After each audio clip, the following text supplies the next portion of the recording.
केदारनाथ का सबसे बड़ा रोचक तथ्य व रहस्य यहाँ पर स्थित शिवलिंग है। यह शिवलिंग त्रिकोण के आकार का एक बड़ा पत्थर है, जिसे भगवान शिव के बैल रूपी अवतार का पीठ वाला भाग माना जाता है। यह शिवलिंग मानव निर्मित न होकर प्राकृतिक है, जो धरती में से प्रकट हुआ था। इस शिवलिंग के निर्माण के पीछे महाभारत के समयकाल की पांडवों व भगवान शिव से जुड़ी कथा प्रचलित है। इसमें महाबली भीम शिव के बैल रूपी अवतार के पीछे वाले भाग को पकड़ लेता है, जिस कारण वह भाग वही रह जाता है। बैल के 4 भाग 4 अन्य स्थानों पर प्रकट होते हैं। इन्हीं 5 स्थानों को सम्मिलित रूप से पंच केदार के नाम से जाना जाता है। केदारनाथ पंच केदार में से एक होने के साथ साथ 12 ज्योतिर्लिंग में भी एक ज्योतिर्लिंग है। दरअसल एक समय में भगवान विष्णु इस जगह पर भगवान शिव की तपस्या कर रहे थे। उनकी तपस्या से प्रसन्न होकर शिव ने उन दोनों को दर्शन दिए। इसके बाद शिव ने अपने एक रूप को हमेशा इस स्थल पर ज्योतिर्लिंग के रूप में निवास करने का आशीर्वाद दोनों को दिया। उसके बाद से केदारनाथ का स्थान ज्योतिर्लिंग में भी सम्मिलित हो गया। केदारनाथ मंदिर का निर्माण बड़े बड़े पत्थरों, चट्टानों, शिलाखंडों से किया गया है। इन शिलाखंडों को आपस में जोड़ने के लिए इंटरलॉकिंग तकनीक को अपनाया गया है, जिसमें कहीं भी सीमेंट इत्यादि का प्रयोग नहीं किया गया है। अब इसमें सबसे बड़ा रोचक तथ्य व रहस्य यह है कि केदारनाथ स्वयं समुद्र तल से 22,000 फीट की ऊंचाई पर स्थित है। इतनी अधिक ऊंचाई पर इतने विशाल शिलाखंडों को पहुंचाना व फिर उन्हें एक के ऊपर एक रखकर इंटरलॉकिंग करना किसी मानव के लिए सक्षम नहीं दिखता। मंदिर निर्माण का यह अद्भुत रूप इसे और रोचक बना देता है। केदारनाथ मंदिर भक्तों के लिए केवल 6 महीने तक ही खुलता है।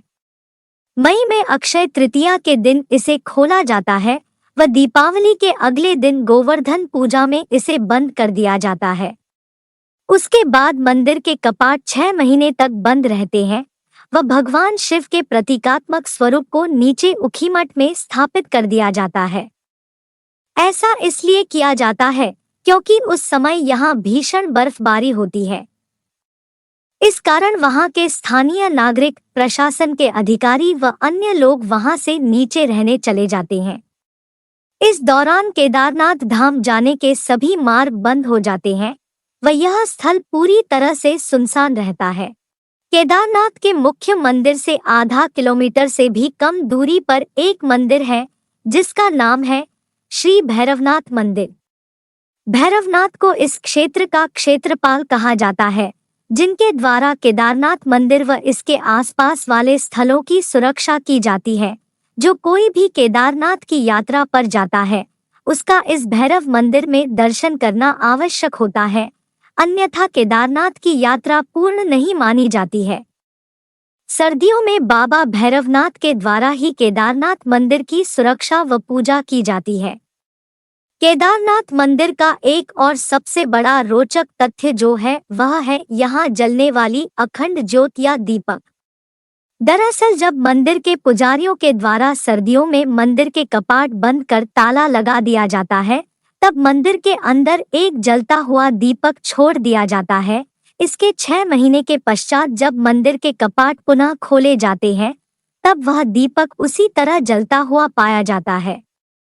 2013 में आई भीषण त्रासदी के बाद जब मंदिर के कपाट मई महीने में खोले गए थे, तब भी मंदिर में अखंड ज्योत जल रही थी।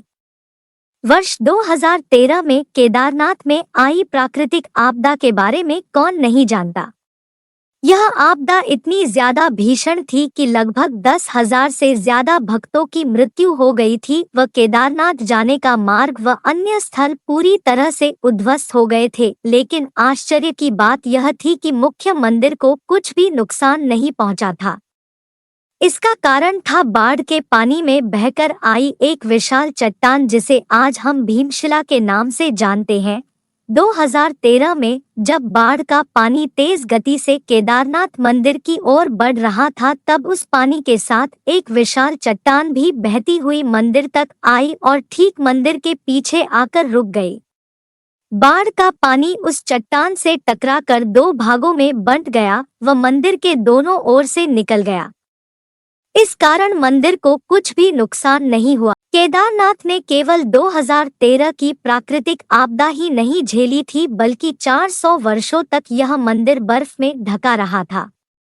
जी हाँ, सही सुना आपने। वाडिया इंस्टीट्यूट हिमालय देहरादून के द्वारा एक शोध किया गया जिसमें बताया गया कि 13वीं शताब्दी से लेकर 17वीं शताब्दी तक इस जगह पर भीषण बर्फबारी हुई थी। उस बर्फबारी में न केवल केदारनाथ मंदिर बल्कि संपूर्ण क्षेत्र बर्फ में दब गया था। तब 400 वर्षों तक केदारनाथ मंदिर पूरी तरह से बर्फ में ढका रहा था।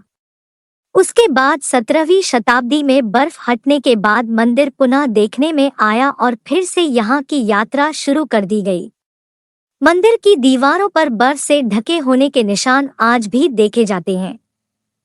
केदारनाथ मंदिर से जुड़ा एक और रोचक तथ्य जिससे जुड़ा हुआ है वो है यहाँ के पुजारी। सदियों पहले जब भारत की भूमि पर आदि शंकराचार्य ने जन्म लिया था तब उनके द्वारा केदारनाथ मंदिर का पुनः निर्माण किया गया था।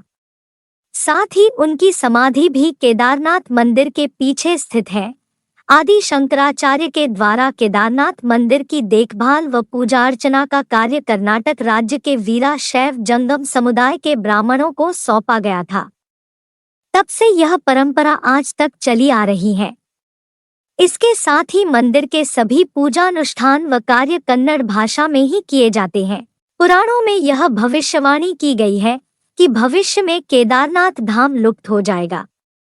उनके अनुसार नारायण की शक्ति से पहाड़ों का आपस में मिलन होगा और इस क्षेत्र पर स्थित सभी धाम लुप्त हो जाएंगे, जिनमें केदारनाथ व बद्रीनाथ मुख्य है। यह थी केदारनाथ मंदिर के बारे में जुड़ी 10 रोचक तथ्य। अगर आपको हमारा वीडियो अच्छा लगा हो तो हमारे चैनल को जरूर सब्सक्राइब करिए। धन्यवाद।